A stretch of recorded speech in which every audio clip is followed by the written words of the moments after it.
Les rues paisibles parisiennes de Montmartre, où les amoureux se retrouvent pour passer de bons moments ensemble, sera perturbée par une série de meurtres de 1984 à 1987.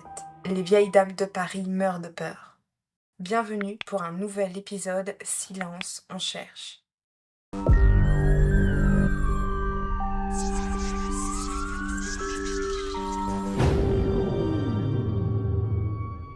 À Paris, dans le 18e arrondissement, au 43 rue Lepic, Germaine Petitot, le vendredi 5 octobre 1984, fait ses courses paisiblement dans son magasin habituel. Elle ne sait pas, mais dans l'ombre, quelqu'un la suit. À 91 ans, elle rentre tranquillement chez elle avec ses courses, et c'est là que tout bascule. Sa vie tourne au drame.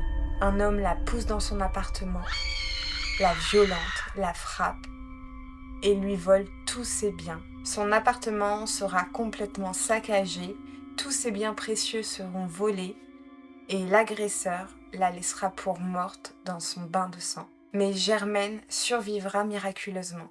Ce sera une des seules victimes qui survivra au tueur de vieilles dames.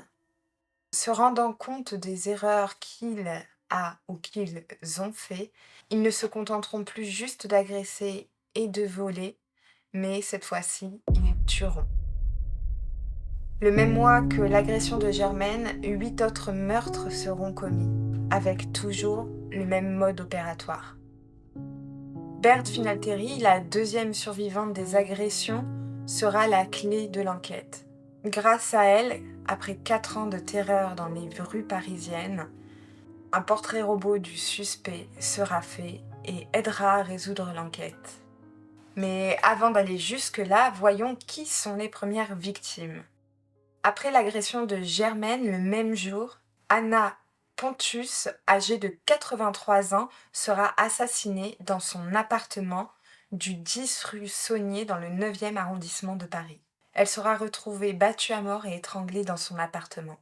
Au début, les policiers pensent que c'est simplement un cambriolage qui a mal tourné, mais ils ouvrent bien sûr une enquête pour le meurtre de Anna.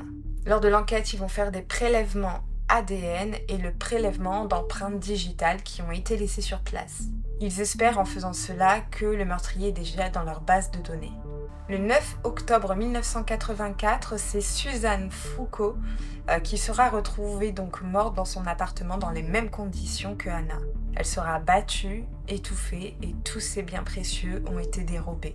Mais pour le moment, les enquêteurs se disent que c'est probablement 3 agressions distinctes, que 3 personnes différentes ont fait donc des attaques dans Paris, mais en aucun cas n'imagine un seul instant que c'est la même personne qui a fait toutes ces attaques.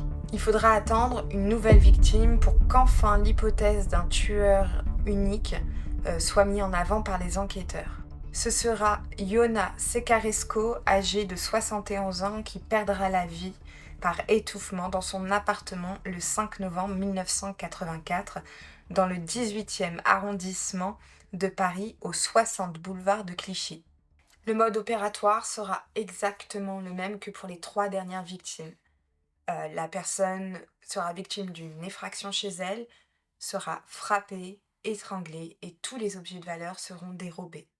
Des empreintes digitales sont encore prélevées dans l'appartement et correspondent effectivement avec les empreintes qui ont été recueillies dans les 3 derniers appartements. Donc les enquêteurs sont sûrs, c'est une seule et même personne.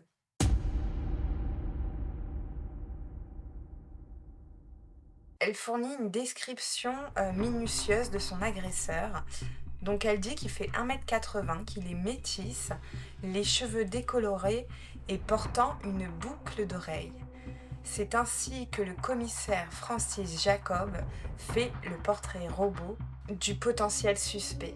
Et ce suspect sera repéré dans les rues de Paname. Le meurtrier est Thierry Paulin. Il est né le 27 novembre 1963 à Fort-de-France en Martinique. Il est le fils de Guy Paulin et de Rose-Hélène Larcher qui lui donne vie à l'âge de 16 ans seulement.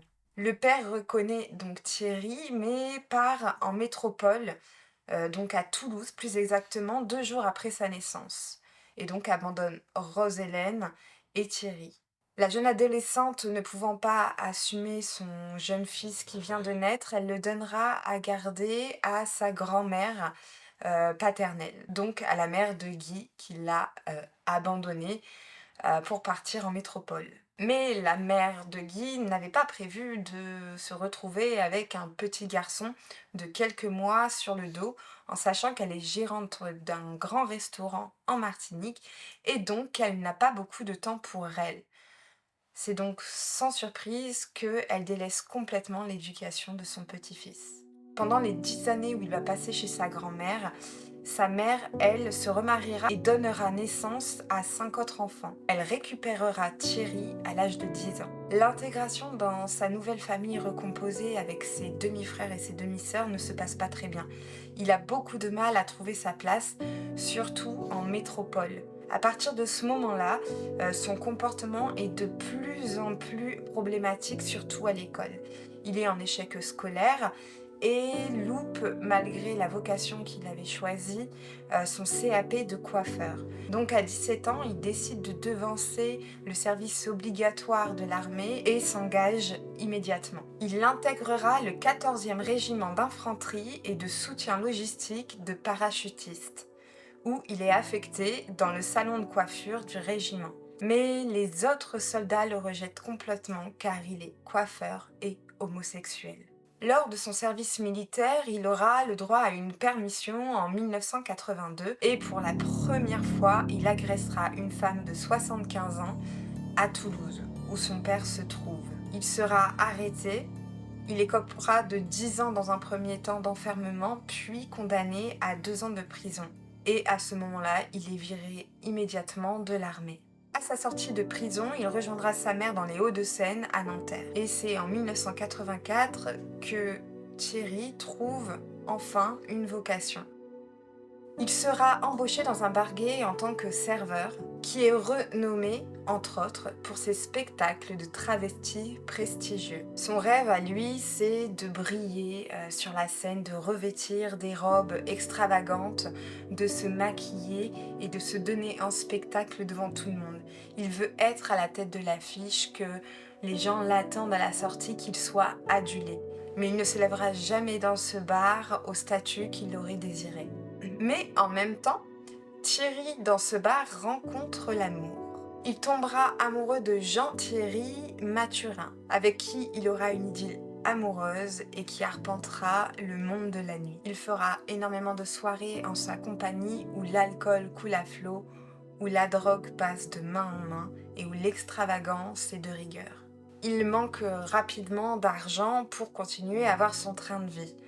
Et en 1986, il demande à son vendeur donc, de cocaïne de lui en fournir et qu'il paiera plus tard. Le vendeur de cocaïne refusera et donc Thierry l'agressera à coups de batte. Cet homme, en 1986, portera plainte contre Thierry. Et donc il sera arrêté par les policiers et sera mis en garde à vue. Le 5 août 1986, il est condamné à 16 mois de prison et est libéré en septembre 1987. Pendant cette période, donc de 1986 à 1987, plus aucune victime n'est à déplorer dans les rues parisiennes. C'est un soulagement pour les vieilles dames, mais ce soulagement n'est que de courte durée.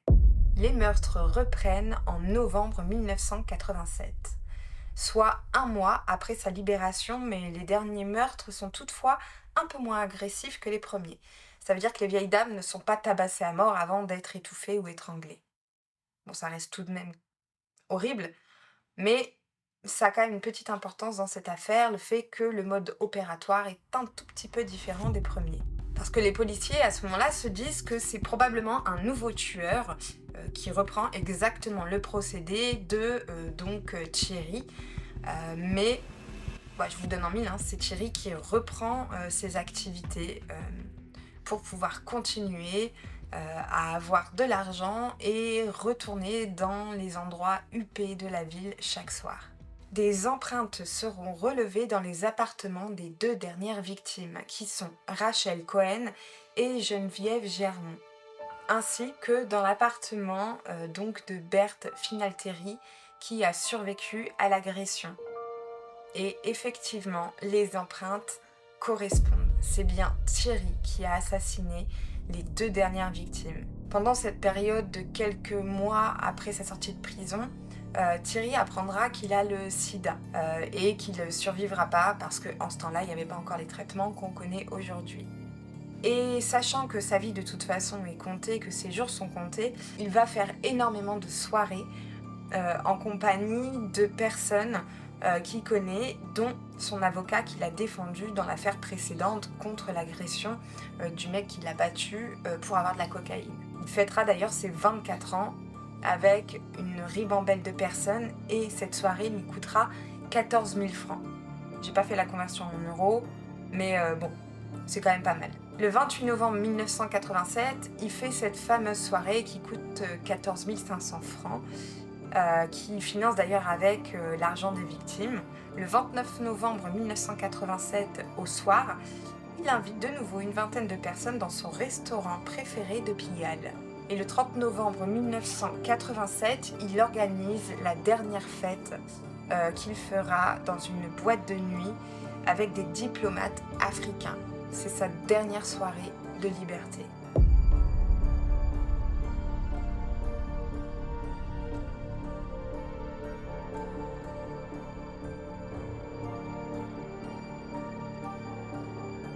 Il est arrêté le 1er décembre 1987 et avouera 21 meurtres sur les trentaines qui ont été faits. Mais officiellement, il sera inculpé que pour 18 meurtres. Mais lors de la déposition, il incriminera son ex-fiancé.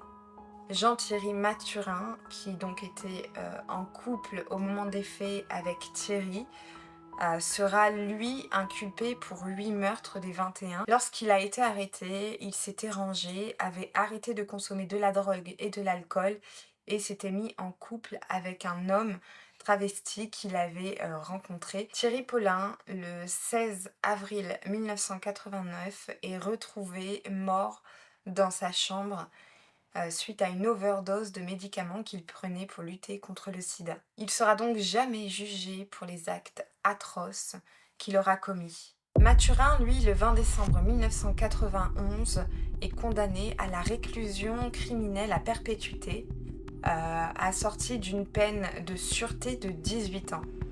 Il sera en semi-liberté le 26 janvier 2009 et sera libéré définitivement le 26 janvier 2012. Thierry Paulin n'aura jamais montré le moindre remords de ses actes. Si je peux un peu donner mon avis, je le fais même si vous voulez pas d'ailleurs, c'est que comme il a été un peu maltraité par sa grand-mère, c'est-à-dire que sa grand-mère l'a complètement délaissé, je pense qu'il a eu un choc traumatique qui a fait qu'il s'est retourné vers l'agression de vieilles dames.